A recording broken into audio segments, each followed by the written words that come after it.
Meus irmãos, bom dia. Se você está feliz, diga amém. Última mensagem, se a voz for para o espaço, que vá. Vamos falar bem alto, amém? Então tá, vamos lá, gente. Todo mundo em pé nesse momento. É o último momento juntos. Preparamos uma mensagem que pega um pouquinho de ontem e vai até o final. Aproveite e dá um abraço quem está do seu lado, só para aquecer. Isso aí já deve ter feito, mas agora a mensagem é diferente. É mensagem de despedida, de encerramento. Abraça mesmo, gostoso, olha aí, ó. Quando que a gente se vê de novo? 16 países, é uma Europa dizendo Jesus vai voltar. Valeu, galeria, o pessoal de cima aí, ó. Que legal, domingão especial, choveu de manhã, agora está um gostoso clima. Que Deus seja louvado, vamos lá. Olha aí, ó, pode abraçar, vai lá, só para a gente começar o clima. Me deram 3 horas e meia para eu falar agora, amém? Não. Senão vamos embora, né? Chega. Pode sentar. Os solteiros já estão empolgados aí, abraçando mais gente do que devia. Não é abraçando que isso acontece, viu? Não é abraçando que você desencalha. Não sei se em outras expressões do português para outros países existe a expressão desencalhar, conhecem? Né? Um dia eu estava pregando num congresso jovem, eu falei assim, olha, não é abraçando que você desencalha. Aí veio uma pessoa bem sincera, uma mulher, falou assim, pastor, não use a expressão desencalhar porque ela é muito ofensiva. Falei, tadinha, tá bom, então eu vou usar uma outra expressão, desancora. Aí você segue em frente, né? Pega o teu celular, rapidinho, não liga ele, só olha para a tela do teu celular. É apenas uma ilustração. Pega o teu celular na sua mão, todo mundo tem celular, e eu quero que você fique olhando para a sua tela nesse momento, imagine o que eu vou te falar agora. Na tela do teu celular, alguns dias atrás, poderia ter acontecido uma história real que eu vou narrar para você agora. Pode olhar para mim, segura o teu celular.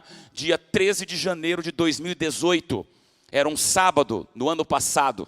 Essa foto não está aí por acaso, porque é um dos lugares mais lindos do mundo. Além desses Alpes suíço-franceses que são maravilhosos, existe uma ilha no planeta que tem as praias, que eles dizem que são as praias mais bonitas do mundo, entre tantas outras, do Tahiti, Caribe, etc. Estou falando de uma ilha chamada Ilha do Havaí. Mais de 1 milhão de pessoas vivem no Havaí, entre turistas e havaianos que moram lá de verdade, e vivem lá. Era um sábado de manhã, dia 13 de janeiro do ano passado. Todos os havaianos que lá estavam, ao mesmo tempo, exatamente às 8h07 da manhã daquele sábado, receberam nas telas dos seus celulares uma notícia, um recado em inglês que virou o Havaí do avesso. E o recado dizia assim, alerta de emergência, tem um míssil balístico ameaçando na direção do Havaí. Procure imediatamente um abrigo, porque isso não é um treinamento. Foi nesse momento que o Havaí entrou em colapso. Todas as pessoas, mesmo os americanos ou não americanos, qualquer ser humano que estava dentro do Havaí, percebeu que o exército americano tem como invadir o teu celular a hora que você quiser, a hora que eles quiserem, dentro do território deles. Todos receberam esse alerta. Nos próximos segundos, o caos se estabeleceu no Havaí. Durante alguns minutos, o trânsito parou, porque os outdoors eletrônicos, todas as propagandas digitais apresentavam o mesmo alerta, dizendo, cuidado, tem um míssil vindo para o Havaí. Pastor, isso aí é mentira? Não. Isso aconteceu em janeiro do ano passado. Era o período onde Estados Unidos e a Coreia do Norte estavam num clima de profunda tensão. Agora os presidentes estão aí se abraçando e tudo. Mas 1 ano e meio atrás, era exatamente aquele momento onde o Trump tinha dito que, o Lao tinha dito que tinha um botão maior do que o outro para apertar os mísseis. E começou uma besteira, uma guerra pessoal entre os dois. 2 covardes se achando. E o mundo estava suspenso naquele momento, sabendo que a Coreia do Norte, se ela tivesse uma bomba, e ela num estado de loucura, quisesse ameaçar os Estados Unidos e disparar uma guerra contra os Estados Unidos, qual é o primeiro território americano que seria atingido? É óbvio que é o Havaí. Por isso que esse alerta apavorou as pessoas. Depois coloca no Google o que aconteceu, porque tem cenas dos carros parando, motocicletas sendo jogadas no meio da estrada, e as pessoas procurando um abrigo, porque eles perceberam que naquele momento a sua vida estava em jogo, e não sabia quantos minutos, ou talvez segundos, uma bomba atômica, que era o medo dos americanos com a Coreia do Norte, poderia acontecer e devastar o Havaí inteiro. Pastor, o que aconteceu? Claro que não aconteceu a bomba. A guerra não aconteceu. Porque 37 minutos depois, às 8h45 da manhã, todos os celulares que estavam no Havaí receberam um segundo alerta. E agora o alerta tranquilizava a população, dizendo, alerta de emergência, não existe míssil ameaçando ou oferecendo perigo ao estado do Havaí. Repetimos, isso aí foi um falso alarme. Essa matéria viralizou nas redes sociais e no mundo nesse período do ano passado. E me marcou profundamente porque mexe com comunicação. O que é uma comunicação que chega na mão de todo mundo se disserem agora, aqui na Europa está vindo um míssil que vai cair em algum país daqui, o que a gente faz? Na verdade, os Estados Unidos estava fazendo um treinamento, e eles fazem vários treinos de guerra militares em segredo. O que aconteceu? Naquele dia no Havaí, todos os soldados americanos do Havaí estavam num processo de profundo treinamento sério, mas era um treinamento. E o que aconteceu? Um dos soldados responsáveis por emitir os alertas à população, ele se confundiu e ao mandar um comando que seria somente para as tropas norte-americanas nesse treinamento interno, ele se atrapalhou e disparou o recado para todos os meios de comunicação do Havaí. O erro foi de um único jovem. Eu imagino o que fizeram com ele, coitado. Ele está até hoje na solitária. Naquele mesmo dia, Donald Trump teve que pedir desculpas ao país, dizendo sobre o que aconteceu. O governador do Havaí entrou em rede local de televisão, dizendo, nos perdoe por esse equívoco. Porque é um erro inadmissível para a população que por 37, 38 minutos ficou em pânico, sem saber o que ia acontecer naqueles próximos segundos de vida. Eu estava pesquisando algumas matérias e a CNN fez uma notícia sobre isso, dizendo, naquele momento, meus irmãos, tinham pais que pegavam seus filhos e num ato de desespero abriram as, chamamos no Brasil de boca de lobo, né? Aquelas tampas de bueiro e colocavam suas crianças ali dentro, numa tentativa inútil, se vier uma bomba, meu filho se salva. Pessoas que saíram correndo sem orientação pelas ruas. Alguns jovens foram para o bar, disseram, se vão morrer bebendo. Sempre tem. O que foi mais curioso, dizia essa reportagem da CNN, foram as trocas de mensagens pelo WhatsApp. No momento onde você vê, pode ser que eu não esteja vivo nos próximos segundos, você repensa todas as suas prioridades. Eram pais escrevendo para os filhos, filhos, estamos no Havaí, saudade de vocês.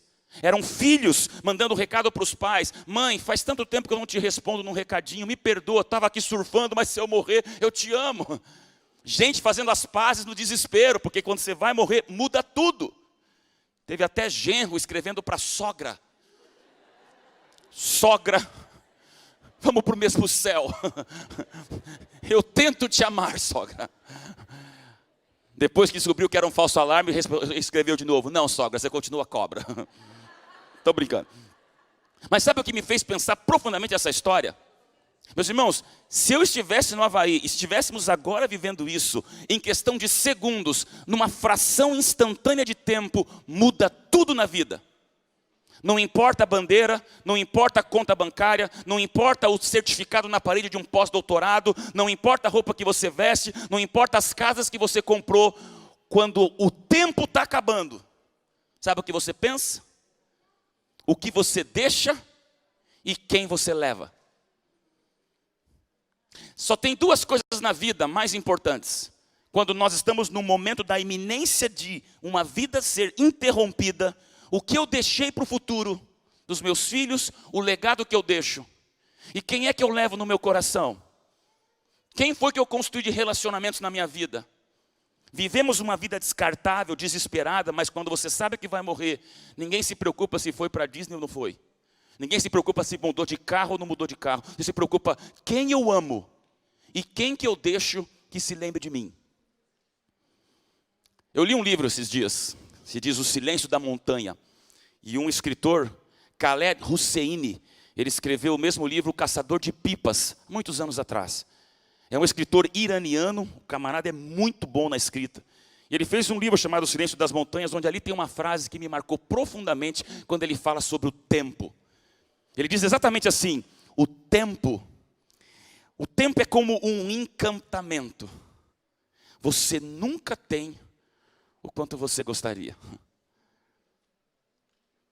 É uma frase meio melancólica, eu tenho um lado melancólico dentro do meu sanguíneo, que às vezes eu paro para pensar na poesia da vida, e quando fala em tempo, cabelos brancos vindo, minha filha crescendo e Jesus não voltando, eu vou ficando profundamente saudoso no meu coração.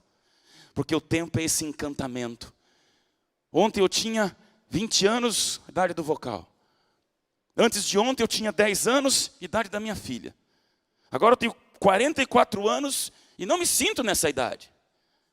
E se Jesus não volta amanhã, eu estou com 80 anos e a vida passou. Eu te pergunto, o que é que eu deixo e quem é que eu levo comigo? Meus irmãos, num congresso como esse, minha última mensagem com vocês é para te lembrar uma verdade da história. Infelizmente, depois do pecado, viver nessa terra se resume em 2 palavras. Ou é luto, ou é luta. Já pensou nisso? Fugimos da morte e lutamos na vida. 2 opções.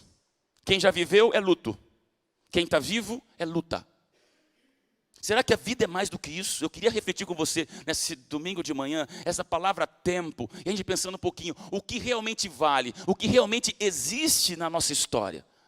E o texto bíblico dessa manhã, eu vou repetir 3 vezes nessa mensagem, é o mesmo texto que me encanta, porque aqui está um dos personagens bíblicos que eu sou apaixonado, Pedro.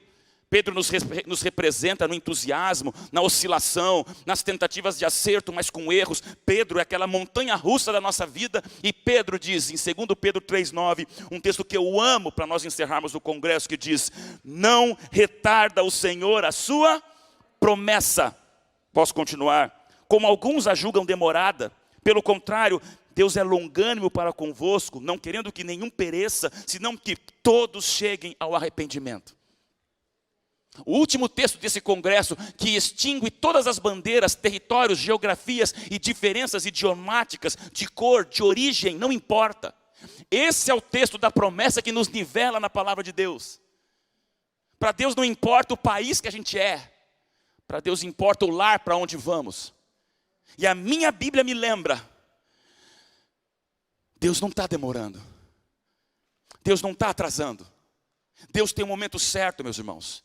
Falei para vocês na sexta-feira e repito hoje. Na Bíblia nós temos um princípio, Deus nos criou. Na Bíblia nós temos uma verdade, Deus morreu. E na Bíblia nós temos uma promessa, Deus vai voltar. Todo o resto são páginas ilustrativas da Bíblia com histórias para nos lembrar de que Deus nos criou, Deus morreu por nós e Deus vai voltar para nós. E aqui a igreja adventista se separa de todas as outras religiões. Porque criacionistas são muitos. Pensando no Calvário são tantos. Agora falando em volta de Jesus, quem? Quem tem na sua logomarca as chamas que nos lembram o Evangelho a todo mundo dizendo Jesus vai voltar? Quem tem no ministério jovem uma sensação de impaciência para em qualquer lugar do mundo esses jovens apressem a volta de Cristo? Quem tem projetos missionários onde diz, nós temos que fazer tudo porque Deus não retarda a sua promessa. E nós vivemos mais pela promessa do que pelo Calvário. Mais pela volta do que pela cruz. Mais pelo futuro do que pelo passado. E as igrejas se voltam para o passado, enquanto nós somos um movimento, meus irmãos, voltado para o futuro. O que é que você faria se uma bomba atômica chegasse em 15 minutos da tua vida? Por isso eu quero recuperar com vocês um pouquinho do que eu falei ontem e continuar a mensagem de hoje. Meus irmãos, se Deus não retarda a sua promessa, eu falei para vocês ontem 3 perigos e ciladas que podem acontecer com qualquer um de nós. Só para a gente se lembrar, 3 erros, quais eram? Ciclos viciosos, triângulos amorosos e mentes quadradas. Não esqueça disso. Porque ontem eu falei para você sobre o ciclo vicioso. Cuidado. Não viva repetindo teus erros como se eles fossem uma obrigação na sua vida. Ciclo vicioso é porque vicia mesmo, só que vício sempre é combatível, não é imbatível. E eu falei para você essa frase, né? Rótulos são de velcro. Não fique atolado no que falaram para você. Não fique atolado no que disseram de você. Não fique atolado no berço de onde você veio ou pais que você não gostaria de ter tido. Rótulos são de velcro. É só quebrar o ciclo vicioso e ousar ser diferente. Aí falamos sobre princípios. Triângulos amorosos. Não adianta, meus irmãos. Não existe na Bíblia um espaço para adultério. Não existe na Bíblia uma margem para uma escolha errada sexual. Não existe na Bíblia um vácuo para você entender. Não, nessa fresta eu posso me encaixar porque é relativo. Não é relativo. Princípios são absolutos. Agora, a cultura é relativa. A aplicação do princípio é relativa. Nunca esqueça disso. E quando eu penso em triângulos amorosos, nós não podemos, como religião, ceder como o mundo está cedendo. Meus irmãos, uma coisa é eu falar de calça jeans para vocês, enquanto no Brasil, jamais tem que estar de terno e gravata. E o Daniel me pegou ali no canto, pastor, pode tirar a gravata, você está na Europa. Eu falei, que bom. Mas vai em São Paulo, em algumas igrejas, se eu pregar assim, o que acontece? É princípio ou é cultura? Isso muda. Agora aqui, honrar pai e mãe é igual no Brasil, honrar pai e mãe. No Brasil, ser heterossexual, casamento vitalício, monogâmico, é igual aqui. Ser heterossexual, casamento vitalício e monogâmico. Não muda, princípio bíblico. Não posso mexer nisso porque a cultura muda, mas isso é princípio. Aqui, meus irmãos, a gente não bebe e não fuma. Princípio de saúde. No Brasil, não bebe e não fuma. Princípio de vida. Eu quero que você entenda que essa imagem é muito forte para a religião, porque a gente começa a abrir as nossas coisas, indo para um cinza perigoso, onde tudo é permitido. Mas Deus é amor. Se Deus é amor, minha obrigação é, no mínimo, amar como Deus ama. E a gente diz, Deus é amor, mas que Deus aceite o meu amor. Claro que Ele aceita, contanto que o meu amor reflita o amor dEle. E na Bíblia está o amor de Deus. Na Bíblia está como Deus ama. Na Bíblia diz como Deus age. E se você vai para a Bíblia, meus irmãos, se o meu amor é diferente do amor de Deus, quem é que tem que mudar? Deus ou eu? Aí lembra de sexta-feira quando eu falei, religião não é restaurante, religião é hospital. Deus não é garçom, Deus é nutricionista. Garçom serve um cardápio, nutricionista dá uma dieta. Não esqueça disso. Por isso, meus irmãos, recuperando a segunda parte de ontem, nunca pensa que você vai encontrar mel onde Deus escreveu veneno no rótulo. E aí eu falo para jovens queridos, que eu tenho um amor muito grande por vocês. Às vezes gostamos de achar que não, dá para mexer. Deus aceita. Se Deus escreveu veneno, não vai ter mel lá dentro.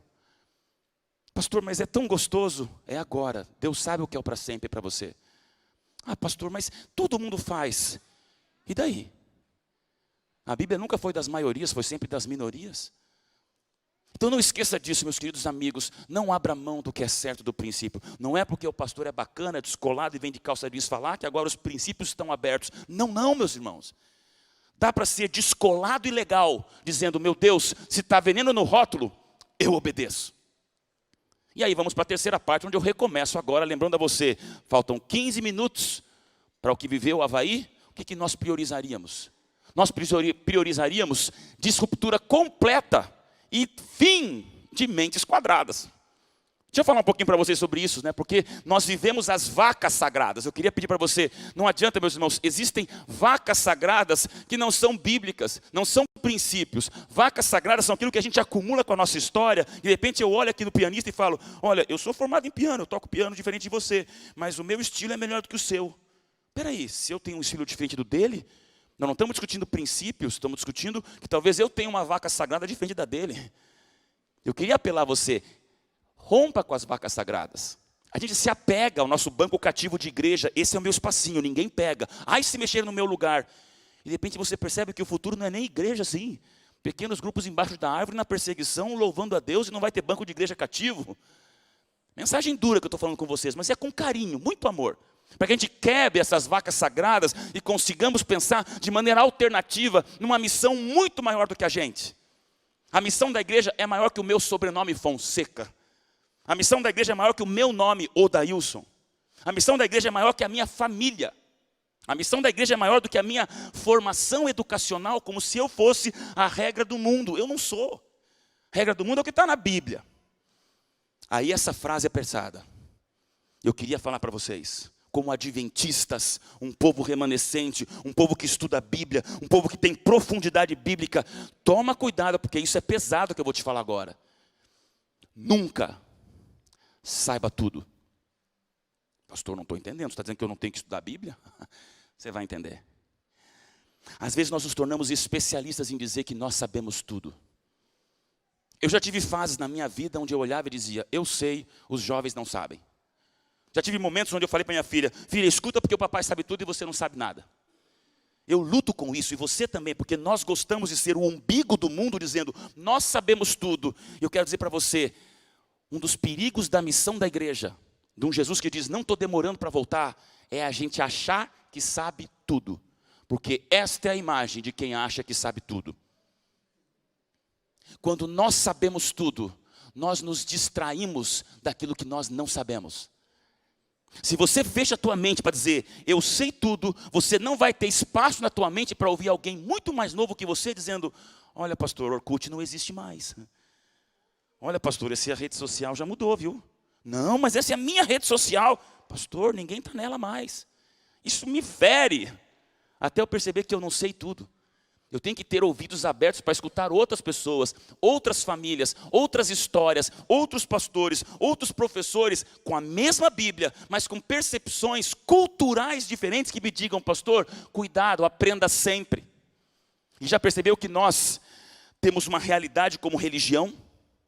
Quando o assunto é essa humildade, olha o que eu vou te falar agora. O cristianismo não foi ameaçado quando ele foi perseguido. Religião adventista não é ameaçada quando ela é perseguida. E aqui eu vejo vocês em algumas situações dessa Europa onde você não pode pregar, não pode entregar um folheto, não. É um tipo de problema, de perseguição. Você percebe que, uau, como é que eu vou fazer? Quer que eu te diga uma coisa? Esses impedimentos não acabam com a religião. Perseguição não ameaça a religião. Sabe qual é o maior problema e ameaça do cristianismo? Nunca foi quando ele foi perseguido. O que ameaçou o cristianismo foi quando ele foi aplaudido. Quando o imperador disse, eu quero abraçar a religião, e agora a religião vai virar a religião oficial da humanidade, desde Constantino para cá. Você sabe o que a religião fez com a própria religião? Tira a cruz e põe o sol. Tira a devoção e põe a ritos. Tira o perdão e põe a indulgência. E aí você começa a perceber que quando nós somos aplaudidos, nós não começamos a perceber que podemos nos desviar por completo daquilo que é puro e sagrado na Bíblia. Meu amado irmão, eu estou na Europa. Se minha família estivesse aqui, eu não voltava para casa. Depois de Chamonix, depois desse clima, depois desse verde, depois desse lugar lindo, eu tenho que dizer para vocês, volto porque minha esposa e filha estão lá. Mas vocês vivem num lugar extraordinário. Ah, pastor, o senhor não sabe as lutas. Eu fico imaginando, mas entendam que quem vem de fora olha para cá, vocês estão vivendo num lugar diferente do Brasil, onde eu venho. Qual é o perigo? Serem aplaudidos demais. Se acomodarem com isso aqui. Acharem que isso aqui é tudo para vocês. Vocês vivem num paraíso lindo, geográfico, estrutural, climático, de civilização, de desenvolvimento. Mas lembre que a religião, ela é ameaçada quando ela é aplaudida. Eu queria incomodar vocês um pouco a entenderem que nós como adventistas somos muitas vezes acostumados e formatados a termos respostas. 28 doutrinas. São 28 doutrinas, isso aqui, ó, eu sei. Pastor, eu sei. Pastor, eu sei. Está aqui, ó, pá. E nós começamos sempre a dar o checklist. Ok. Será que não chega um momento onde nós como igreja adventista, que somos sempre especialistas em dar respostas para o mundo, de repente precisemos pensar um pouquinho que talvez devamos fazer perguntas? Pastor, mas o que eu vou aprender com o mundo? Você não vai aprender princípio com o mundo. Mas você vai aprender cultura com o mundo. A minha Bíblia não diz como ser pastor na Europa. Não me diz como ser pastor lá no interior de São Paulo. Não me diz como abraçar ou não abraçar uma pessoa conforme a cultura dela. Aqui me deram 3 beijinhos. Cansei. 5, 7, 20 vezes. Para mim não é minha cultura, meus irmãos. Lá no Brasil é um cumprimento e olha se for um. Está errado? Ninguém está errado. Eu estou aqui, eu vou dar 3 beijinhos. Você vai lá para o Brasil, vai apertar a mão. Então, máximo 1. O que é isso, meus irmãos? É fazermos perguntas. Quando eu olho essas bandeiras, eu fico pensando, não existe um checklist para todas ao mesmo tempo. Cada uma pode ser Suíça, Portugal, Brasil, pode ser Alemanha, pode ser França, pode ser Inglaterra, não importa. Cada uma é uma pergunta diferente. E a igreja mundial, ela pensa nisso. A igreja adventista tem 28 doutrinas muito claras do que nós não mudamos. E a partir disso, nós podemos mudar tudo. Ninguém vai mudar sábado. Nós vamos mudar tudo. Ninguém vai mudar adultério, ninguém vai mudar dons espirituais, ninguém vai mudar doutrina do santuário, mas vai mudar todo o resto, se precisar para a gente alcançar o mundo. Não estou falando de princípios, meus irmãos, por favor. Senão você não vai entender nada do que eu estou falando. É essa pergunta que nós faríamos para o mundo para entendermos que talvez chegue um momento revolucionário do Pentecostes e da chuva serôdia, meus irmãos. Onde a igreja, como eu falei para vocês, a expressão que Cortada da Pâmela me traduziu para o francês ontem, disruptura. A nova geração vive essa disruptura e nós como igreja temos que ter essa possibilidade de pensar, Senhor, o que é que eu tenho que quebrar na disruptura? Mostrei essa imagem para você ontem de manhã, eu quero te lembrar. É um reforço mental para você. Essa é a Europa. Aqui eu vejo Bélgica, aqui eu vejo o quintal da minha casa, aqui eu vejo a minha igreja, aqui eu vejo uma outra igreja alternativa, uma igreja bem tradicional, uma igreja bem vanguarda, uma igreja que não tem bateria, uma igreja que tem 5 baterias. Tem isso. Eu vou em São Paulo em igrejas que está a gravata atrás da porta. Se eu não ponho a gravata, eu já vejo, essa igreja é tradicional. Eu vou em São Paulo em igrejas que não tem só uma bateria, tem 3. Eu vou dizer, essa igreja não é tradicional. Meus irmãos, eu entendo a localização de cada pessoa. Não queira uniformizar, enquanto as pessoas não são uniformes. Senão Deus não faria uma digital para cada um de nós, sim?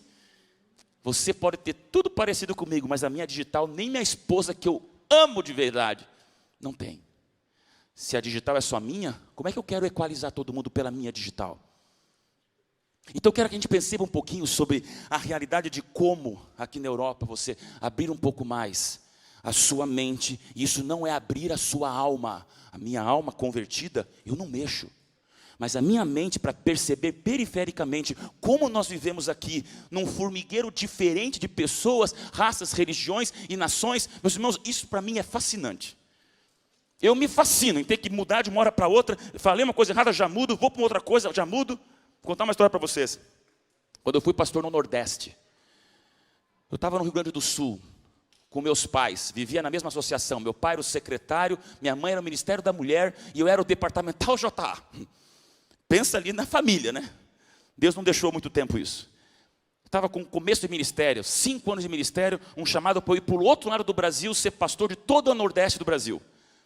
Ali nós teríamos 8 estados do Brasil, que via do Piauí até a Bahia, na época, hoje é dividido. Eu tinha uma quantidade imensa de um país para cuidar, e eu, antes dos 28 anos, já estava ali como departamental de união para toda uma juventude que eu nunca tinha entrado em contato. Baianos, nordestinos, cearenses, piauienses, pensa numa cultura diferente.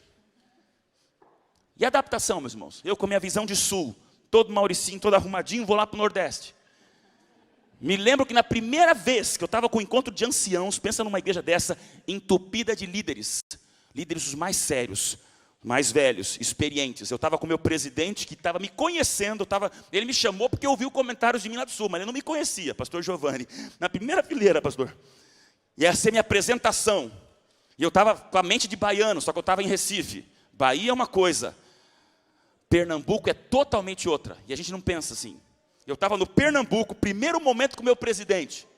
Todos os membros da igreja, os anciãos, os mais sérios e importantes daquele estado. E foram apresentar o mais novo líder de jovens da União inteira. E eu lá todo animado, cheio de entusiasmo. Peguei o microfone, comecei a pensar em como me adaptar à nova realidade. Eu falei, meus irmãos, aquele silêncio, esperando o aplauso e o riso. Estou feliz por estar aqui no Pernambuco. Todo mundo sério me olhando, eu falei, porque aqui eu descobri que todos os anciãos são arretados. Essa é uma palavra maravilhosa, meus irmãos. Entusiasmados, felizes. O baiano, ele é arretado. A reação foi um silêncio que até hoje sua minha mão só de lembrar. O meu presidente ficou vermelho. Ele me olhou assim. E eu falei, o que é que eu falei? Continuei a conversa, eu acabei o sermão, fui para o quartinho, tinham 10 me esperando no quartinho. Pastor Odailson, na Bahia, arretado quer dizer uma coisa, No Pernambuco, arretado quer dizer outra coisa. Você acabou de chamar todos os anciãos de imorais, devassos, pornógrafos e tudo que você imaginar que é arretado no Pernambuco. Meus irmãos, pensa. Eu pedi socorro, peguei o microfone no meio de quem estava falando, falei, meus irmãos, me desculpe. É hora de reconhecer. Ali eu entendi uma coisa. Quando você quer fazer, você vai errar. Eu estava errado em querer me adaptar, eu fiz o meu melhor e Deus sabe. Só que eu não sabia que lá, um paizinho igual ao outro, são totalmente diferentes. E aprendi a lição, e tem palavras que até hoje eu cuido muito. Vai para o espanhol, Chile e Argentina, como eu era líder da Novo Tempo, eu ia direto. Tem uma palavra que você fala no Chile, se falar na Argentina, você é preso. O que é isso, meus irmãos?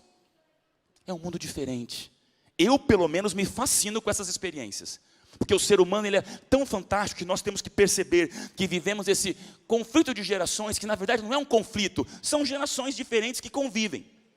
E aí eu queria falar sobre mentes quadradas, o desafio que nós temos de fazer a revolução. E eu puxo uma ilustração. Em janeiro desse ano, meu WhatsApp começou a receber um monte de matéria, de notícia, meus amigos. Pastor, o senhor viu o que está acontecendo no Instagram? O senhor viu o que está acontecendo no Instagram? Eu falei, não estou de férias. Queria desligar um pouco das redes sociais. Aconteceu um fenômeno no Instagram este ano. Deixa eu perguntar aqui, quantos estão no Facebook? Levanta a mão. Quantos estão no Twitter? Quantos estão no Instagram? Tá bom, tem bastante, então a maioria do pessoal que sabe do Instagram. Que hoje é uma rede social que acaba que os jovens estão indo até mais para o Instagram do que o Facebook, estão convivendo, mas é uma rede social de fotos.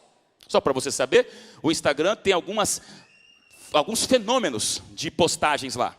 A foto mais curtida até então era da Beyoncé, que quando estava grávida teve lá, sei lá quantos milhões de likes na foto dela. Depois veio a Selena Gomez, depois veio o Cristiano Ronaldo, que agora quando teve um filho, bateu 11 milhões de curtidas. Mas até o ano retrasado, a foto mais curtida era dessa tal de Kylie Jenner, uma famosinha americana, super da família das Kardashians, aí, etc. E ela pôs a foto da mãozinha do nenezinho dela com o seu dedão lá, e teve 18 milhões de curtidas. Quem vai bater a quantidade de um país curtindo uma foto de uma celebridade americana? Foi nesse momento que eu fui contactado em janeiro, porque um camarada em algum canto desse mundo tomou uma decisão. Eu vou postar uma foto, e eu queria desafiar toda a humanidade a dar like nessa foto para a gente ganhar dessa celebridade. Meus irmãos, essa pessoa foi longe, viu? Ele escolheu uma foto tão complexa. Ele foi atrás de um tema tão absurdo. Olha, eu nunca imaginei que uma foto seria tão difícil de ser feita para poder ganhar as curtidas que ele pedia. Eu amo a internet com esses fenômenos, porque a foto tão complexa que ele postou foi exatamente essa. Ele postou um ovo e falou, eu desafio vocês a me ajudarem a bater um recorde de likes nessa foto. O ovo. Quando eu recebi isso, meus irmãos, eu falei assim, Senhor Deus, o que eu faço? Eu trabalho com comunicação, gosto de jovens, o que é que eu fiz? Um like. 48 horas depois, essa era a matéria que imperava para o mundo. Foto de ovo supera Kylie Jenner em recorde post com mais curtidas no Instagram. Até então a foto estava com 53 milhões de curtidas. Num ovo. Eu faço isso nas palestras de comunicação, eu falo, meus irmãos, um ovo revolucionou o mundo. No mundo digital, um ovo mudou o império das celebridades. Foi um fenômeno, só que não tem como não dizer que um ovo faz a revolução do bem. Aí eu puxo essa frase que tem tudo a ver com religião, igreja e nossa vida espiritual. Igreja, lembra disso.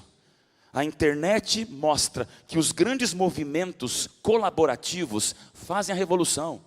O que aconteceu em Hong Kong alguns dias atrás é a internet por trás, rede social, o povo se encontrando. Não tem mais aquele sindicato onde só uma pessoa define e apenas o presidente do sindicato da CUT manda todo mundo fazer. Hoje está na internet, todo mundo tem um pouquinho de autoestima, de autonomia e todo mundo se ajunta. Aí eu olho para essa frase, eu fico pasmo. Porque vivemos uma geração onde um 10 coletivo vai ser muito, muito, muito mais importante do que um 10 individual.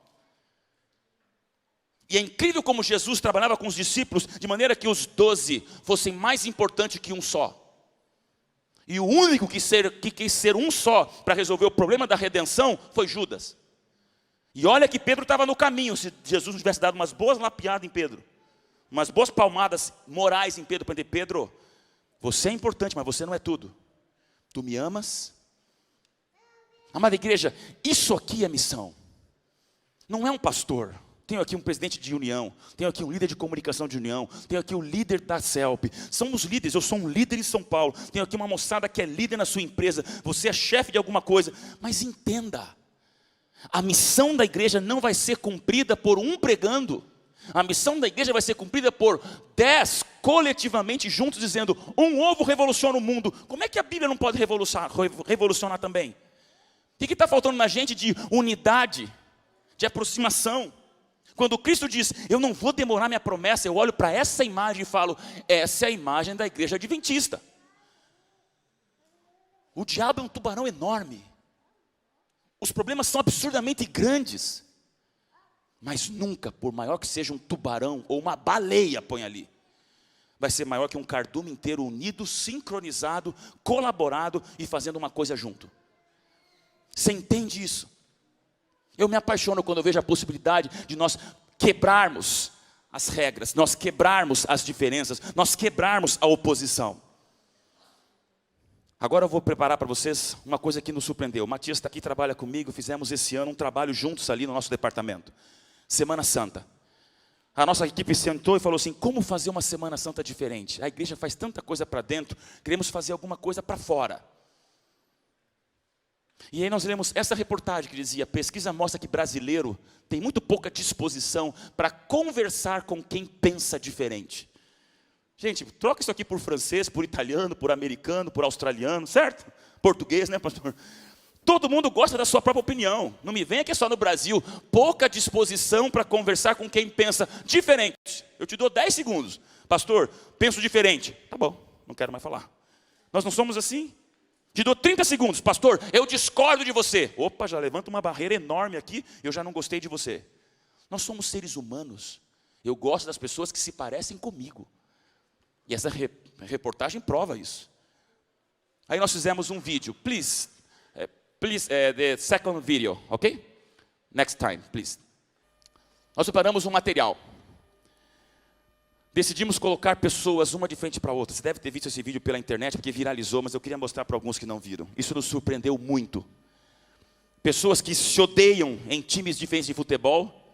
Pessoas que são totalmente diferentes na sua idade, velhos e novos. Pessoas diferentes na sua cor, branco, preto. Pessoas diferentes na sua posição física, uma mais sarada, mais no exercício, e uma outra pessoa mais obesa. Pastor, o que é isso? Pessoas diferentes mesmo. Você nunca imaginaria que alguém totalmente oposto a você, e no Brasil vocês sabem que estamos vivendo um momento polarizador entre direita e esquerda. Pode falar o que for, mas lá está difícil. A gente vê isso nas redes sociais, o ódio estampado em quem é do Bolsonaro, quem é do Lula e por aí afora. E nós pegamos um altamente sindicalista do Bolsonaro e o outro altamente sindicalista do PT. E pusemos essas duas pessoas em 7 duplas diferentes para se conversarem. Só que com uma diferença. Todos estavam de olhos vendados. Ninguém sabia com quem estava falando. E sem nenhum desrespeito, porque nós não fizemos a cerimônia, apenas fizemos uma parte desse gesto de solidariedade e humildade, nós colocamos uma bacia de lava-pés na frente de cada um. E dissemos: agora lave o pé de quem você não sabe que você está lavando. Isso aqui mudou meu ministério, meus irmãos. Eu acho que na Europa o maior lugar que eu tenho que mostrar é aqui para vocês verem o que aconteceu nesse vídeo. Please, thank you.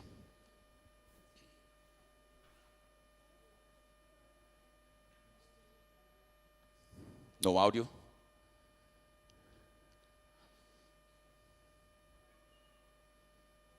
Gente, Please, o meu trabalho é bem intenso, então muitas vezes eu não consigo assim dedicar. E daí eu cuido de todos.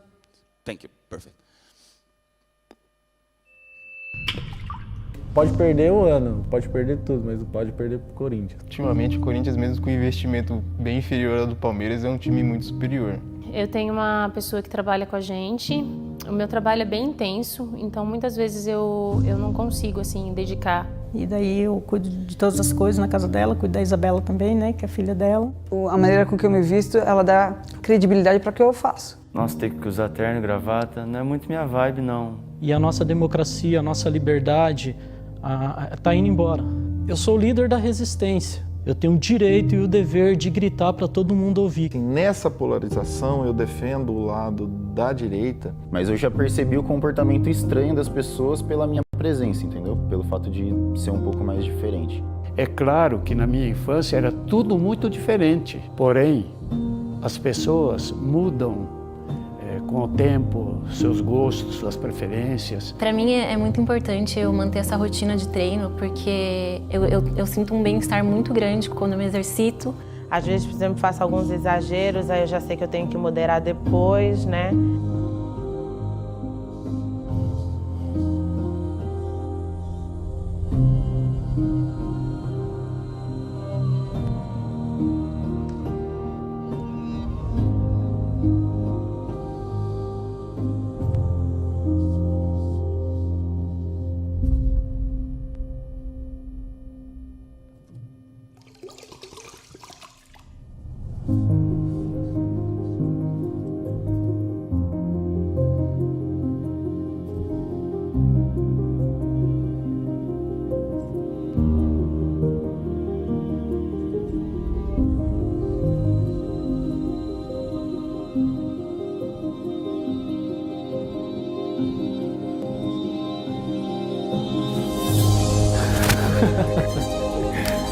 E aí, cara?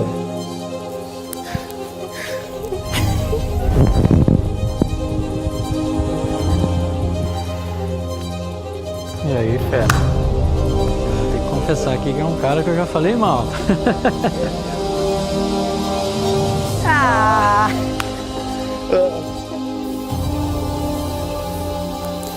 Prazer, Kaique.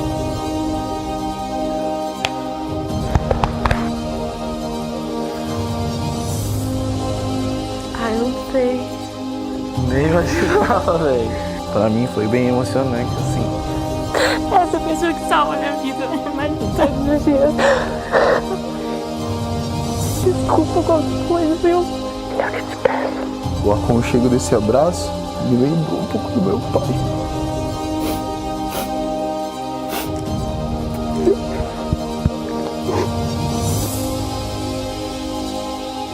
Um abraço de pai.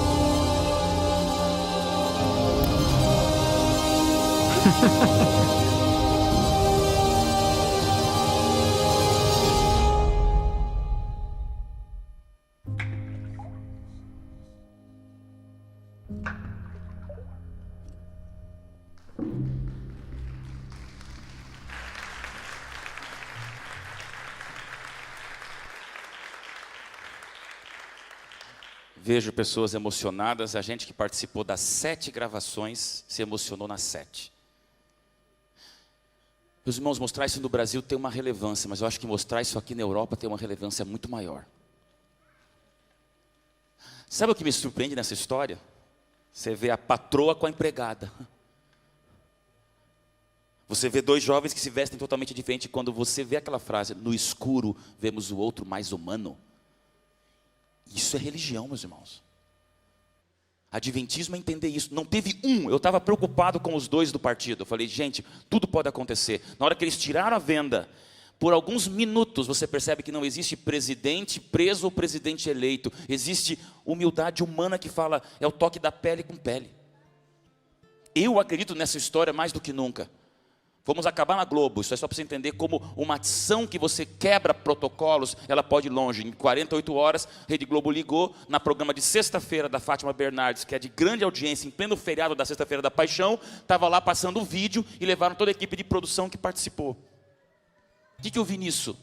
Quando nós temos uma mensagem, aqui não está com áudio, mas só para vocês verem que aqui ele falava sobre Igreja Adventista do Sétimo Dia. Mencionou na maior rede de televisão do Brasil, um anúncio custaria 300 mil reais, 100 mil euros ou mais.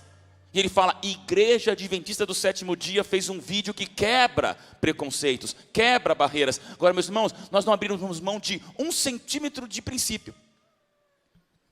O povo está na internet, o povo está com o celular na mão. O pastor Daniel me pediu, olha, avisa sobre redes sociais.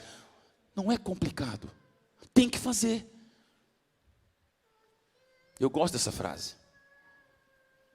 Apresentar uma verdade que não muda, mudando sempre a apresentação da verdade. A gente muda a apresentação da verdade, e a verdade não muda pela essência que ela é. Portanto, irmãos, vamos pensar um pouquinho fora do arame farpado. Eu queria que você saísse por aquela porta dizendo, eu sei, eu sou africano, eu sou brasileiro, eu sou europeu, eu vim da Noruega, eu vim do Afeganistão. Mas peraí, gente, em algum momento você entende que religião não é isso? E pode ter certeza que sempre vai ter aqueles que não participam dos projetos. Lembra que eu falei ontem dos críticos? Aqui é só uma ilustração, mas eu fui na Igreja Central Paulistana, 2 anos atrás, uma classe da escola sabatina bacana. Todo mundo com óculos para tentar entrar num programa divertido do professor que se esforçou para fazer algo diferente. E o que você vê nessa foto? Sempre vai ter aqueles que não vão participar. Eu conheço essa pessoa, ele me permite brincar. Mas eu me assustei, eu falei, cara, por que você não pôs o óculos? Isso é uma representação de algo que nós não podemos esquecer. E talvez o vídeo mais polêmico da minha mensagem vai ser esse. Porque esse vídeo tem a ver comigo. Esse vídeo pode ter a ver com você. Toda cabeça dura é oca. Não esqueça disso. É pesado falar isso. Mas quem é cabeçudão duro, não mudo, a flor tem que ser amarela, não quero branco. Pessoas assim geralmente são cabeça dura e dentro está vazio. Não falo contra você, falo contra mim, porque minha filha já falou, pai, hoje o senhor está chato, hein? Nessa hora eu sinto dentro de mim a cabeça dura, eu falo, ou eu mudo, ou eu vou brigar com ela. Mas se ela não está brava comigo, ela não está falando uma besteira, não é princípio em jogo. Eu estou chato mesmo. Amados irmãos, isso aqui é um perigo, porque Ellen White fala, os meios de comunicação se multiplicaram tanto. Assim como Cristo, os mensageiros do Altíssimo devem hoje assumir seu papel nesses grandes meios de comunicação, onde podem se encontrar com multidões de todas as partes do mundo. Não tinha Twitter no tempo de Ellen White, não tinha realidade aumentada no tempo de Ellen White, não tinha QR Code no tempo de Ellen White, não tinha um congresso assim no tempo de Ellen White, desse jeito, com o mundo inteiro, era tão mais local, e ela já tinha previsão. Vão vir tempos onde tudo que for ao teu alcance, você usa para falar de Jesus. Jesus não estaria nas redes sociais? Pastor, jamais. Como não? Ele usaria tudo para falar como ele fez na beira de uma praia, usando ilustrações, fazendo milagres para alcançar pessoas. A Igreja Adventista sempre usou tudo que foi de potencial para falar de Jesus. Não tenha medo disso. Essa é a imagem. Troque a cabeça dura por essa imagem. Isso aqui é tão difícil, eu sei. Falava com alguns de vocês, pastor, aqui batizar 5 no ano é como 500 no Brasil numa igreja. E eu não duvido, não é numérico, não é numérico. Nós nos parecemos e nos lutamos pelo que é relativo na cultura. E aqui às vezes eu sei do desafio que é conseguir essa imagem, meus irmãos. Mas o esforço é o mesmo. A bênção de Deus é a mesma. E Deus sabe a luta que você passa aqui. Jesus está voltando, Ele não vai demorar. E aí eu volto para o mesmo texto. Não retarda o Senhor a sua promessa, como alguns a julgam demorada. E aí estamos indo para o final. Pastor, por que está demorando tanto? Eu não aguento demorar. Eu não aguento esperar. Posso contar uma história? Quando você lidar com a espera. Minha filha. Crianças. Crianças são incríveis. Quem aqui é pai de alguma criança com menos de 10 anos? Levanta a mão. Mais do que ninguém, vocês sabem o que eu vou te falar agora. Eu moro em Arthur Nogueira. E ali eu estou bem na parte do interior de São Paulo. A gente brinca que é a roça do bem ali. Só que eu trabalho em todo o estado de São Paulo. E das 8 federações, 8 associações que eu tenho no estado de São Paulo, 6 estão em São Paulo, que é a grande metrópole. Uma única cidade com mais de 1000 igrejas adventistas. É uma realidade fora do comum no mundo, a gente sabe disso. Mas eu moro a 2 horas de São Paulo. O escritório da União é num lugar bem agradável, que eu não posso reclamar da qualidade de vida que eu tenho com a minha esposa e filha. Só que eu faço a viagem em Arthur Nogueira para São Paulo 3, 4 vezes na semana às vezes. Já virou caminho da roça, assim, caminho normal. Ir para São Paulo e volta. 2 horas para ir, 2 horas para voltar. O ministério acontece 70% em São Paulo. Pais, agora lembrem-se comigo. Você tem uma criança. Muitas vezes levo minha esposa e filha. Ela entra no banquinho atrás de criança. Eu lembro quando ela tinha seus 6, 7 anos, mais impaciente ainda. Você dá a partida no carro e faz a oração em família. O carro saiu da garagem, eu estou dando a volta na rotatória para ainda pegar a pista. O que é que toda criança pergunta para todo pai dentro do carro na face da terra? Tá chegando, pai? Só que agora pensa no tá chegando para uma filha como a minha que é impaciente ao extremo. Não, filha, faltam 2 horas. Passam 5 minutos, o que ela pergunta? Tá chegando, pai? Aí o sangue vai subindo, né? Não, filha. Um dia a gente estava tão nervoso, filha, para de perguntar. E ela falou assim, papai, é porque eu não vejo o tempo. Olha a resposta. Aí, meus irmãos, um dia aconteceu algo incrível em casa. Minha filha na escola, com as amiguinhas dela, bem mais novinha, hoje as brincadeiras são um pouco mais adolescentes.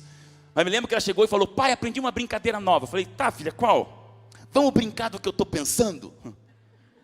Falei, como assim, filha? Ah, pai, eu vou pensar numa coisa, você pensa noutra e tem que adivinhar. Falei, não entendi. Pai, eu estou pensando em algo amarelo. Eu falei, sol, errou. Eu falei, girafa, errou. Girassol, acertou. Falei, tá bom, filha, então agora é minha vez. Estou pensando em algo branco. Ela, ovelha, não. Nuvem, acertou. Meus irmãos, uma brincadeira tão ridícula. Mas minha filha ama essa brincadeira, amava.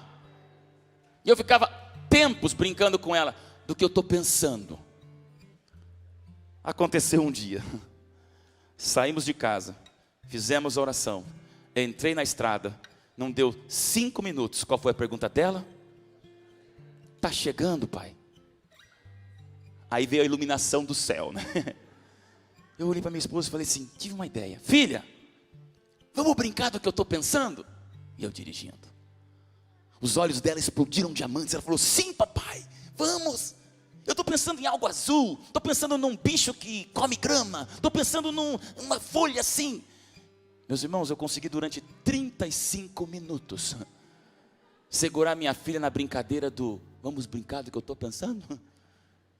Depois ela enjoou e perguntou, tá chegando, pai? Mas ali eu descobri uma verdade. A gente não tem paciência para esperar quando a gente não tem o que fazer enquanto espera. Acabou. Uma criança me ensinou como que 5 minutos viram 35 minutos se eu digo para ela, filha, vamos brincar do que eu estou pensando? Eu não conto essa história por acaso. Você sabe a frase que está na tela? A missão, ela é o passatempo da espera. A missão, ela é o que nos envolve durante Jesus não voltar. Você está aqui na Europa, e se você não tiver missão no teu coração, Jesus vai demorar, igreja vai ficar sem graça, sermão vai ser chato, congresso não tem por que ir, estou achando muito mala tudo, não gosto desses projetos, começa a ficar crítico porque você não está fazendo nada, aí o tempo não passa. Quer ver alguém apaixonado? Quer ver alguém envolvido na missão? Pergunta se o tempo não está passando. Não tenho tempo nem de pensar que Jesus não voltou, estou com 44 anos, era para estar com 20 Jesus já ter voltado, mas vamos continuar. Aí o tempo passa e você não fica naquele tédio. Próxima vez que você sentir assim, Jesus está demorando, olha para você e pergunta, vamos brincar do que eu estou pensando? É essa missão que nos consome. E Ellen White fala, Atos dos Apóstolos, página 9, aos membros da igreja, a quem ele chamou de trevas para a sua maravilhosa luz, compete manifestar a sua glória. São todos juntos, todos brincando do que eu estou pensando, são todos no passatempo da espera, são todos na missão sem bandeira, são todos dizendo, Jesus vai voltar. Mas me apavora quando eu vejo essa ilustração, um pastor aposentado, jubilado, um dia me falou isso e eu nunca mais esqueci. O Dailson, me entristece ver a igreja adventista como um balde de caranguejos. Não sei se você viu caranguejo aqui na Europa, não sei a quantidade que tem, se é comum ou não. Mas eu no Nordeste via toda a praia que eu ia. Pessoas mais simples, bem simples, enchem baldes enferrujados com esses bichos peçonhentos e estranhos. E vendem vivos. As pessoas comem caranguejo. E é interessante porque a cena de um balde de caranguejos, ela é medonha. Caranguejo é um bicho duro, feio. É um subindo em cima do outro. É um com as suas peçonhas, com as suas garras, agredindo o outro para ficar em cima do balde. Olhar um balde de caranguejos, meus irmãos, é a visão do inferno. Não tem como. Aí aquele pastor dizia, infelizmente às vezes, as nossas diferenças, as nossas rivalidades, os nossos ódios pessoais, as nossas paixões particulares, fazem com que a liderança da igreja, e liderança somos todos nós, incluindo eu, nos pareçamos com um balde de caranguejos vivos. Aí ele dizia, e pastor, na Bíblia você não tem balde de caranguejo. O único recipiente que você tem na Bíblia é uma bacia de lava-pés. Quando me perguntam se eu sou tolerante com o homossexualismo, Deus é intolerante, não existe respeito, etc, etc. Sabe o que eu respondo? Deus é tão tolerante, Deus é tão absurdamente acessível. Não me diga que a igreja é intolerante, desrespeitosa. Não me diga que Deus não dá uma alternativa para você. Deus, ele é tão tolerante que Deus perdoa. E na igreja deveria ser assim. Nós somos tão tolerantes que nós perdoamos. E nós seguimos em frente, meus irmãos. Esse filme fez muito sucesso 2 anos atrás. Extraordinário, um garotinho que era todo feio por causa de um monte de cirurgias plásticas. Depois vale a pena você assistir o Wonder em inglês, extraordinário, filme de sucesso aí. Mas me marcou muito nesse filme esta frase: entre estar certo ou ser gentil, seja gentil. Opa, pastor, mas agora o senhor pregou contra você mesmo. Amados, existe o certo princípio e existe o certo cultura.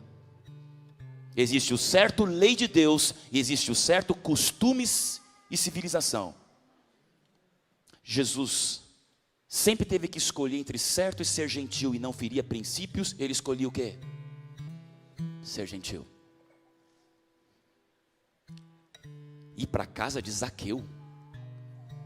Pensa no Brasil da Lava Jato que estamos vivendo, Jesus na casa dos seguidores da Lava Jato. Certo ou ser gentil? Não há pecado envolvido. Ser visto em público como uma prostituta, que absurdo. Certo ou ser gentil? Ser gentil. Meus irmãos, não precisa assistir um filme para ver no Espírito de Profecia que Ellen White termina essa mensagem para nós dizendo exatamente isso. O amor pode o que o argumento não consegue. Isso aqui é um Twitter. Isso aqui tem menos de 140 caracteres. Isso aqui não é pastor falando. Isso aqui não é líder de autoajuda falando, não é coach falando. Isso aqui é o Espírito de Profecia dizendo, muitas vezes você não vai convencer pela doutrina, você não vai convencer pelo argumento, você não vai convencer pela cabeça dura, você vai convencer pelo timing do amor. E amor não é ceder princípio, amor é se ceder por inteiro. E amor leva tempo. Me perguntaram aqui, pastor, como é que eu faço? Porque aqui converter leva tempo, não consigo nem entrar nesse lugar. Tempo. Por isso que eu falei do esporte. Por isso que eu falei de pessoas com ponto de contato com você. Talvez aqui você não vai conseguir fazer uma campanha entregando folheto na rua, mas você vai na academia, você anda de bicicleta, você vai na biblioteca, você vai num lugar para comer. Você tem pessoas do teu jeito. É ali que você está sendo missionário. Só que amando. No tempo certo de Deus. E aí quando as coisas machucam, quando tem gente no caminho que chateia, eu sei que eu estou falando aqui para um ideal, mas tem gente que no caminho às vezes pega no teu pé, às vezes não aceita você, não entende você, não compreende você. Eu sei o que é ser rotulado como eu te falei, e eu sei o que é pessoas que não gostam só porque não gostam. Quando você encarar no teu caminho alguém que está atrapalhando teus sonhos, lembra da brincadeira de criança, pedra, papel e tesoura? Tem essa brincadeira aqui? Em qualquer lugar do mundo, né? Pedra, papel, tesoura, tesoura, papel, pedra. Um dia eu estava brincando com a minha filha. E essa brincadeira me fez pensar uma coisa. Tem muita pedra no caminho, não tem? Pedra, gente de pedra, é chefe de pedra, é líder de pedra, é às vezes um parente de pedra, ex-namorado de pedra, gente que persegue você e é pedra. E pedra nessa brincadeira, ela quebra a tesoura. A pedra dói, a pedra machuca, a pedra quebra a tesoura de ferro. É uma ilustração relativa, mas dá para a gente pensar. A pedra quebra a tesoura, mas a pedra perde para quem? A pedra perde para o papel. Porque nessa brincadeira, o papel, ele embrulha a pedra. E aí, meus irmãos, a pedra que esmaga uma tesoura, ela não escapa ao papel que a embrulha. Sabe o que é papel? Papel é oração. Papel é você jejuar por alguém. Papel é você colocar na tua oração aquela pessoa que você não aceita nem dividir o céu com ela. Papel é você dizer, Senhor, eu não consigo orar por essa pessoa, mas é por causa disso que eu sou obrigado a interceder por ela. Aí sim, você começa a enfrentar os problemas que você tem na vida, como Jesus que embrulhou o pecado com a maior ação imprevisível do universo. Satanás podia pensar em tudo, meus irmãos, mas ele nunca imaginaria que a trindade se romperia, inabalável e eterna, ela se romperia numa cruz. Nunca o diabo e os demônios e os mundos não caídos de todas as galáxias sequer imaginou que Deus teria um embrulho de papel para dizer, calma, tem um plano que você nunca imaginou. Aí eu olho para a cruz e me pergunto, até que ponto eu não estou fazendo o mesmo? Como é que você vai sair desse encontro, meus irmãos? Acabou. Como é que você vai sair daqui quando você vê a Bíblia dizendo exatamente para você, Jesus está voltando? Ellen White, ela é fortíssima quando diz, estamos vivendo momentos absurdos, importantes, solenes, incríveis.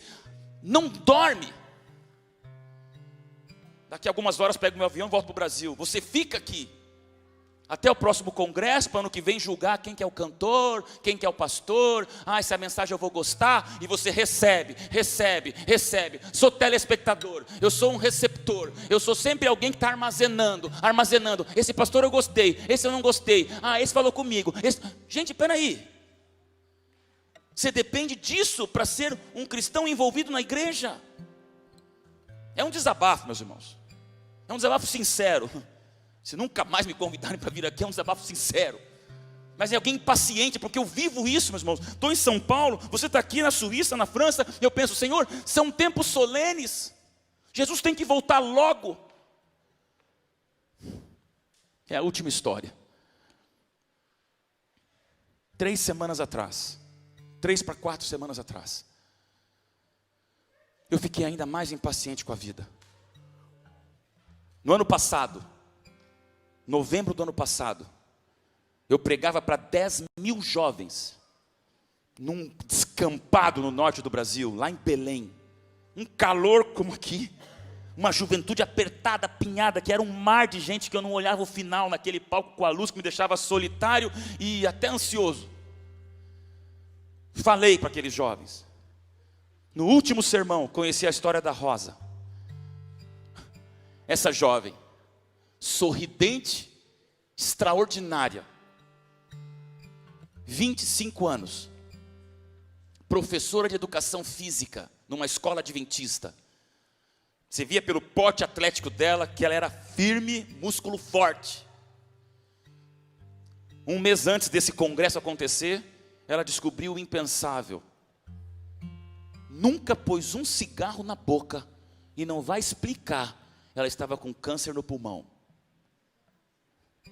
A história dela chegou para mim assim, pastor, se o senhor acha que pode servir para alguma coisa, eu não gosto de usar histórias sensacionalistas para apelo, por isso eu fui conversar com ela antes para ver se era sincero ou eu estaria me aproveitando daquele momento que eu não gosto de fazer. Fiquei uma meia hora com ela conversando, tiramos essa foto, e foi ela que pregou para mim. Porque ela falava, pastor, eu não sei quanto tempo de vida eu tenho, porque esse câncer está progredindo muito, Falei, não, Rosa, a gente sempre vem com essa palavra positiva, né? Não, pastor, não precisa disso, porque eu sou professor de educação física, eu sei bastante aula de anatomia, eu conheço as coisas. Pastor, não te preocupa. Estou feliz por estar aqui com o senhor, por te dar um abraço e Deus sabe o que vai acontecer. Foi meu último sermão para aquela turma. Eu trouxe a Rosa para o palco. Eu não sabia se a Rosa teria aquele momento como o momento derradeiro da sua vida. E eu pedi para aqueles 10 mil jovens, como você vê a imagem lá em cima, eu abraçado com ela, aquele fim de gente assim, de perder. Eu falei, gente, está aqui uma jovem, que eu não sei se esse vai ser o último congresso da vida dela. Eu me arrepio de lembrar, os jovens ficaram em pé, 10 mil, e começaram a aplaudir a Rosa. Ela deu um testemunho de fé, de conversão, de confiança em Deus, meus irmãos. Ela me abraçou e falou, pastor, pertinho no ouvido, obrigado por esse momento eterno que você me deu. Fiz a oração e o congresso terminou. A vida segue. Pouco mais de um mês atrás eu recebo no meu WhatsApp o recado. Ela me grava um áudio, pastor, aqui é a Rosa, o senhor lembra de mim? O câncer piorou. Estou te mandando um recadinho porque eu quero te agradecer de novo aquele momento e dizer que eu estou firme na fé. Mas ela me disse tão tarde que eu queria já mais tempo. Quando ela me disse, já estava nas últimas horas, na verdade. Tanto é que, momentos depois, eu gravei para ela um áudio que você vê ali de 4 minutos e 50 segundos. Falei assim, eu vou gravar um legado porque eu puder falar para ela. Estava dirigindo e às vezes sozinho a gente fica mais envolvido nos pensamentos. Aí eu me emocionei e falei, Rosa, como eu queria que a minha filha te conhecesse. Thalissa tinha que ver uma guerreira como você. 25 anos nessa fé, uma mulher forte, uma mulher de raça, uma mulher que tem condição de ajudar o mundo. Ela me respondeu com algumas frases. Obrigado, pastor, obrigado, o prazer é todo meu, eu tenho orgulho de ser sua ovelha. E a nossa conversa terminou ali. 48 horas depois, quem escreveu nesse WhatsApp já não era mais a Rosa. Era uma amiga dela que dizia, pastor, Rosa descansou. E disse que continuava na fé. O senhor não sabe como fez bem essa mensagem que o senhor gravou de minutos que ela escutou várias vezes depois. Mas agora você vai ver a Rosa só no céu. Devasta, gente. Você escuta, já se emociona. Imagine você que vive isso quando você fala, esse sorriso, esse abraço que eu dei, não vou ver mais. Só no céu. Aí com uma história dessa eu vou ficar olhando as pessoas pelo tamanho do cabelo. Numa história dessa eu vou ficar olhando as pessoas pelo sotaque diferente. Numa história dessa eu vou ficar olhando as pessoas porque comem isso ou comem aquilo, ou porque não gostam de massa e o outro gosta de verdura, porque um vai para a Suíça, o outro vai para a França, porque um é uma origem rica, o outro é uma origem pobre, porque um gosta de bateria na igreja, o outro não gosta. Gente, é incrível como histórias dessas nos nivelam. Perde a distração. Eu não vou ver a Rosa, mas eu vou ver a Rosa no céu. Ela contou uma história. E se você não tem tua própria história, está vivendo nota de rodapé na história dos outros. Qual é a tua história? Qual é o teu sentido de vida? Qual é o pecado da Bíblia entre 2 tênis? Qual é o pecado de uma Bíblia no papel ou uma Bíblia digital? Qual é o pecado de uma Bíblia na Suíça ou uma Bíblia na Alemanha? Chega disso. E eu comecei lendo para você, como eu termino lendo para você, o que está em Pedro 3,9, não retarda o Senhor a sua promessa, como alguns a julgam demorada. E esse texto se encosta com outro, que diz em Pedro 3,12, esperando e apressando a vinda do dia de Deus. Eu volto para o Havaí. Qual foi a frase mais importante para aqueles havaianos que viveram 37 minutos de desespero? Não foi o míssil, não foi o procure um abrigo, não foi Estados Unidos está sendo ameaçado. A frase que deixou todo mundo em pânico naquele momento, qual foi? Não é brincadeira, não é treinamento, não é oba-oba, não é distração. O que levou o povo para as ruas em pânico foi exatamente isso. Não é um passatempo. Por isso, meus irmãos, acabou o congresso, acabou a minha mensagem, acabaram as imagens. E eu te pergunto, o que é que você leva daqui? Somos um povo da volta de Jesus, sem mentes quadradas, sem triângulos amorosos, sem círculos viciosos, mas com uma promessa que nos iguala para dizer: Senhor, não são 16 países, é uma família só. Não são pastores e ovelhas, presidentes, anciãos e líderes ou membros leigos. É tudo um grupo só dizendo: Senhor, volta logo. E que a gente esteja pronto para essa volta, amém? O Vocal Livre vai cantar a última música. Eu quero aqui de público agradecer mais uma vez o privilégio de ter eles comigo esse final de semana. Eles seguem um mês aqui, cantando em lugares, pregando e louvando a Deus. É o último momento que nós vamos ouvi-los aqui. E eu quero repetir a você a importância de valorizar essas novas gerações. Vieram aqui para cantar com violão, com a voz. Isso é talento, isso aí é dom de Deus. A maneira contagiante como eles dizem, a gente crê naquilo que canta. Mas não são perfeitos porque nem eu sou e nem você. Mas eles vão cantar a música. Vão escolher a música que acharem melhor. Música que tem mensagem para a gente, que tem mensagem para eles também. Eu queria pedir que vocês se colocassem em pé nesse momento. Ao ouvir essa música, queria que você sentisse quem é você entre essas bandeiras. Quem é você debaixo desse teto? Ou quem é você sem teto e sem bandeira nos braços de Jesus? Que essa música fale ao nosso coração e que Jesus volte logo, que a gente se entregue por completo e que a gente nunca perca essa esperança, amém? Que Deus nos abençoe, amém.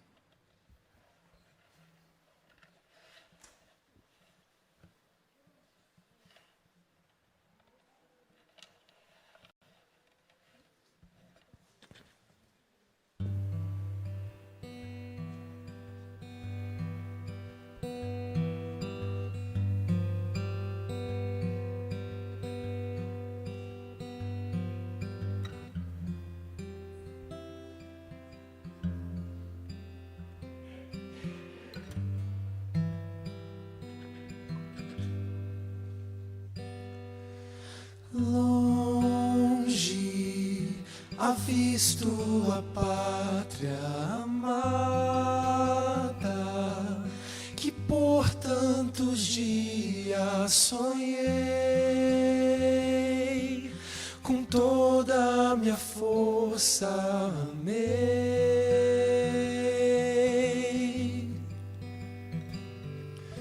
Longe estão os meus pés de pisarem, firmados em terra segura. Só tenho incertezas e mar.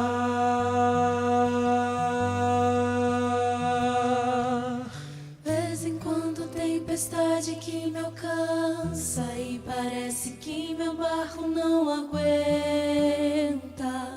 não tem força, não. Fecho os olhos, busco a fé e vejo a esperança de que do outro lado eu vou te encontrar. Eu vou o mar atravessar, eu vou chegar. Ainda que meu barco quebre, eu me lançarei no mar. Eu deixo para trás o que ficar, só quero chegar. Não tem onda que vá me impedir. Eu vou chegar. E eu vou chegar.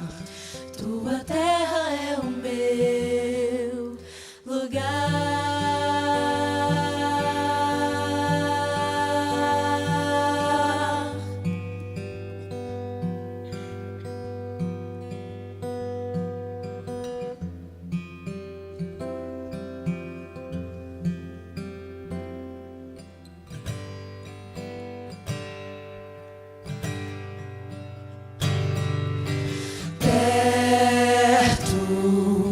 eu sinto alguém conduzindo. É como se não mais sozinho esteja eu na embarcação.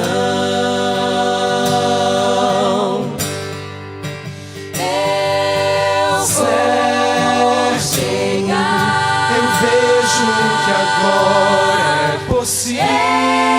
Eu vou chegar. Tu és capitão e eu confio que logo chegamos no lar.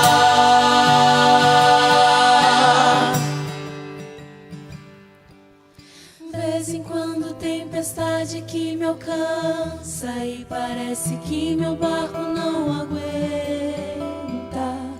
não tem força.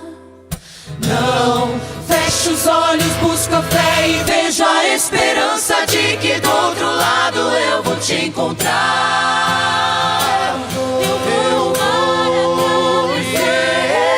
Eu vou chegar. Ainda que meu barco quebre, eu me lançarei no mar. Eu deixo para trás o que ficar. Só quero chegar, não tem onda que vai me impedir. Eu vou chegar. E eu vou chegar. Tua terra é o meu lugar.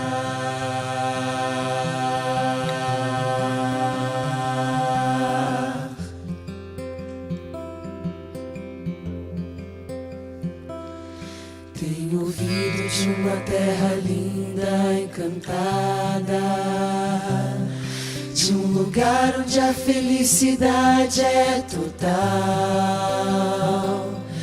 Os meus olhos já divisam não tão distante, meus ouvidos já escutam sons divinais.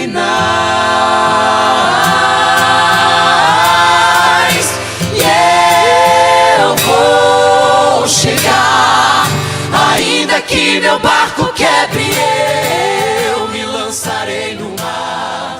Eu deixo para trás o que ficar, só quero chegar, não tem onda que vai me impedir.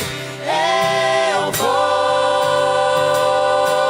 chegar, e eu vou chegar. Tua terra é o meu lugar. Ainda que demore, Eu vou chegar. mesmo que distante, Eu vou chegar. sobre a tempestade. Eu vou chegar.